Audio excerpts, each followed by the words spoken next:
Hello guys, and welcome back to this channel, where today guys, I'll be showing you how to delete a board on monday.com. So guys, the first thing that you of course need to do is go on monday.com and you'll be greeted by a screen like this. Now after that, you just need to go and log into your profile.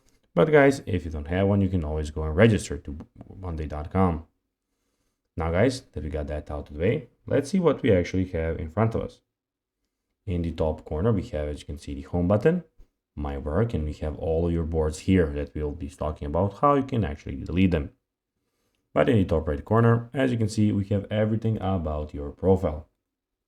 But now guys, let's see how you can actually go and delete a board on monday.com. So basically when you have your boards here, as you can see, you just need to go and click on the three dots here. And here you have two options. You can either go and delete the board, or you can go and archive the board. When you archive them, they won't be deleted, but they will be in the archive folder. Just something like deleted, but you still have them. But when you want to delete them, you just need to go and click delete the button, and the board will be deleted.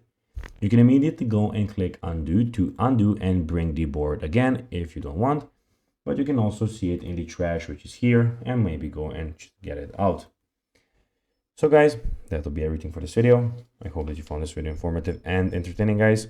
If you did, don't forget to like this video, share it, subscribe to the channel, and put the notifications on, as guys, this really helps us grow our channel. So if you have a few seconds, it will be pretty cool if you could do this for us.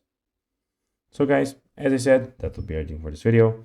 I hope that you found it informative, and guys, as always, I'll be seeing you in the next video on this YouTube channel.